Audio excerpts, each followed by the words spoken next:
Interviews, one of the most important parts of our professional careers. Interviews इतने ही ज्यादा important है कि interviews आप अपनी जिंदगी के हर मोड में फेस करेंगे। कभी भी आपको अगर अपने लाइफ को इंप्रूव करना है तो इंटरव्यूज बहुत इंपॉर्टेंट है।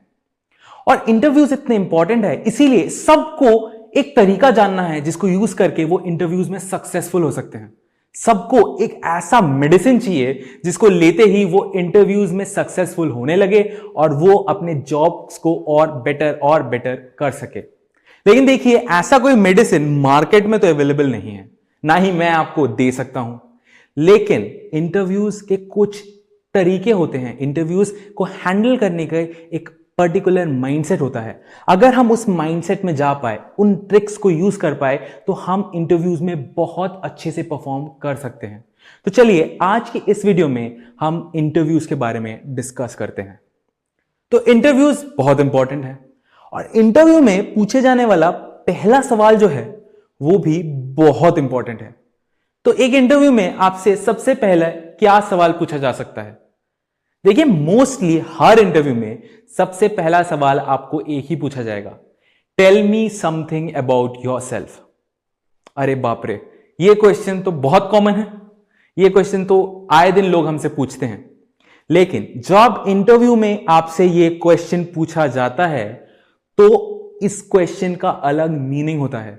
इंटरव्यूअर इस क्वेश्चन के आंसर से आपके बारे में बहुत चीजें पढ़ लेता है, तो इस क्वेश्चन को प्रॉपरली आंसर करना बहुत जरूरी है।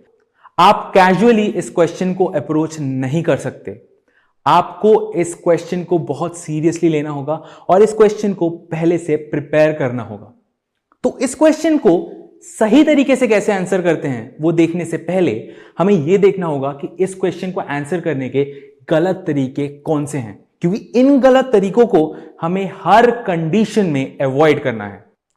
इसका जो नंबर 1 गलत तरीका है वो है do not read out your resume. Guys, your resume is already with the interviewer और इंटरव्यूअर ने आपका रिज्यूमे जरूर पढ़ा होगा, तभी आपको इंटरव्यू के लिए बुलाया गया है। तो मेक श्योर कि आप वहां जाके भी वो चीजें ना बोलें जो उसको ऑलरेडी आपके रिज्यूमे को पढ़ के पता लग चुकी हैं। आप कुछ ऐसा बोले, आप कुछ आपका रिज्यूमे जरूर पढ़ा होगा, तभी आपको इंटरव्यू के लिए बुलाया गया है। तो मेक श्योर कि आप वहां जाके भी वो चीजें ना बोलें जो उसको ऑलरेडी आपके रिज्यूमे को पढ़ के पता लग चुकी हैं। आप कुछ ऐसा बोले, आप कुछ नेचुरल बोले, ताकि उसको आपकी पर्सनैलिटी के बारे में पता लगे, उसको आपके वर्क कल्चर के बारे में पता लगे, उसको आपके बारे में पता लगे। So make sure do not read out your resume. तो हमारा जो दूसरा सबसे गलत तरीका है वो है do not share too much personal detail. Guys, कुछ लोगों को मैंने देखा है इंटरव्यूअर के साथ अपना ज़ोडिएक साइन शेयर करते हुए। एक बार एक इंटरव्यूई ने मेरे साथ अपना ज़ोडिएक साइन शेयर करा था।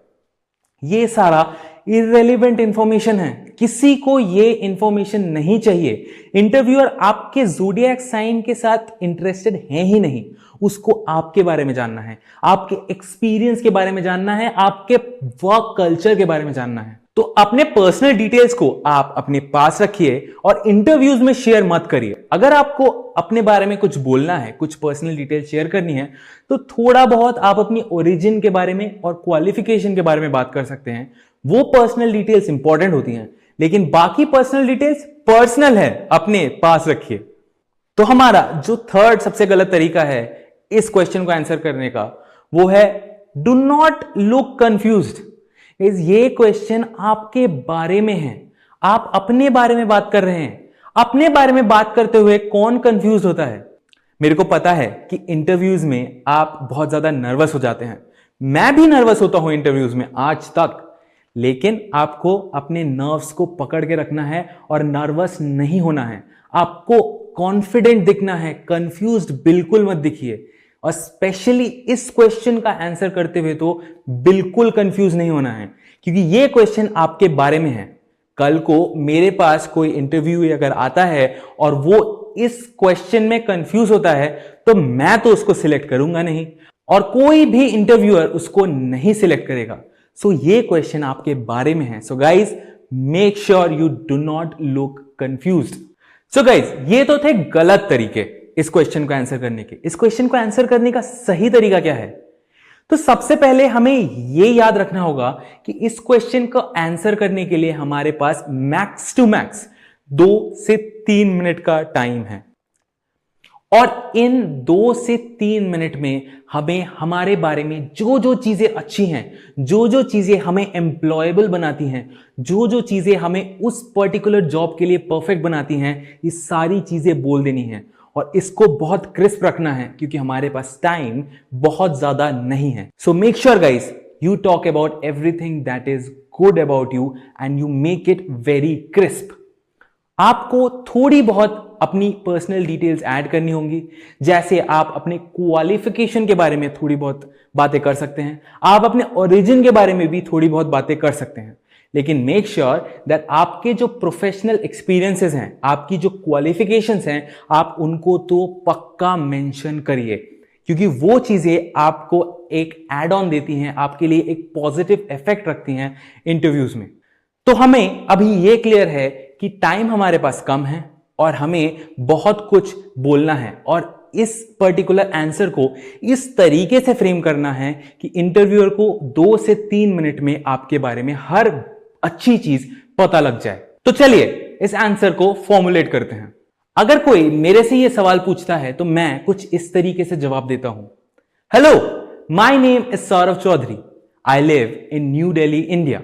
I completed my graduation from Indraprastha Engineering College. By qualification, I am a BTech with specialization in mechanical engineering.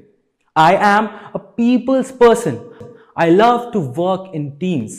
I love to learn new things each day. I love to take up challenges. तो चलिए, इस answer में मैंने अपने बारे में बोला, अपना नाम बोला, मेरी क्वालिफिकेशन के बारे में बात करी और मेरे को क्या चीजें पसंद है उसके बारे में बात करी। तो चलिए इस बचे हुए 2 से 3 मिनट में हम हमारे अकॉम्प्लिशमेंट्स की बात करेंगे। अकॉम्प्लिशमेंट्स हमारे सबके जीवन में बहुत इंपॉर्टेंट होती है, और शायद आपके अकॉम्प्लिशमेंट्स आपके रिज्यूमे में लिखे भी होंगे, लेकिन अकॉम्प्लिशमेंट्स को आपको इस तरीके से बोलना है ताकि एक पर्सनल टच नजर आए, ताकि इंटरव्यूअर को पता लगे कि नहीं, सच में आपने वो अकॉम्प्लिशमेंट्स खुद अपने हार्डवर्क से अटेन करी हैं। तो make sure you talk about your accomplishments in a way that it is very much impactful.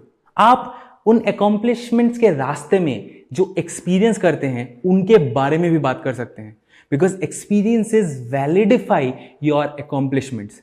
तो एक्सपीरियंस के बारे में बात करिए, अकॉम्प्लिशमेंट के बारे में नहीं, उसके रास्ते के बारे में बात करिए, ताकि वो इंटरव्यूअर के ऊपर एक बहुत पॉजिटिव इंपैक्ट क्रिएट कर पाए।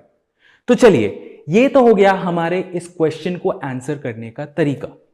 अब ये समझते हैं कि इस क्वेश्चन के आंसर से इंटरव्यूअर क्या जानना चाहता है। तो देखिए, 2 चीजें आपके बारे में इंटरव्यूअर कंसिडर करेगा। नंबर 1, आपकी पर्सनैलिटी कैसी है, क्योंकि आपकी पर्सनैलिटी उसके जॉब के लिए बहुत ज्यादा इंपॉर्टेंट है। आप किस तरीके से काम करते हैं वो ये भी जानना चाहेगा। आपको क्या चीजें पसंद है, क्या चीजें पसंद नहीं है, वो ये भी जानना चाहेगा। तो इंटरव्यूअर के माइंडसेट को समझिए, ये देखिए कि इंटरव्यूअर क्या ढूंढना चाहता है आपके अंदर, और उस हिसाब से परफॉर्म करिए। अपनी पर्सनैलिटी को बढ़ चढ़ के दिखाइए। जो दूसरी चीज इंटरव्यूअर आपके बारे में कंसीडर करेगा वो है आपके टेक्निकल स्किल्स। अगर आपके पास कोई स्किल सेट है जो उस जॉब में यूजफुल है, make sure that your technical skills get noticed. There is no point talking afterwards कि मैं शायद अपने इस टेक्निकल स्किल के बारे में बात कर सकता था। देखिए, जो भी बात आपको करनी है आपको उसी टाइम पे करनी है, उसी वक्त बोल देनी है, और ये याद रखना है कि इंटरव्यूअर को वो चीज पता है। अगर इंटरव्यूअर को वो चीज पता नहीं है या फिर इंटरव्यूअर उसको नोटिस नहीं करता तो आपके लिए वो एक नेगेटिव पॉइंट है। तो इसीलिए make sure that whatever technical skills you have, you state it out there loudly, confidently and get noticed. तो चलिए, ये थे तरीके इस क्वेश्चन को आंसर करने के। मैंने आपको इंटरव्यूअर के माइंडसेट के बारे में भी कुछ चीजें बताई हैं। मेरे को पता है ये लेसन थोड़ा सा कॉम्प्लिकेटेड हो सकता है, लेकिन आपको इस लेसन के हर एक टिप को अच्छे से समझना है, क्योंकि ये लेसन्स आपको आपके इंटरव्यूज में बहुत ज्यादा हेल्प करने वाली हैं। और ये जो तरीका है आंसर करने का, इस तरीके ने तो मेरी जिंदगी बना दी है, और मैं ये चाहता हूं कि इस तरीके को यूज करके आप अपनी जिंदगी भी बहुत इंप्रूव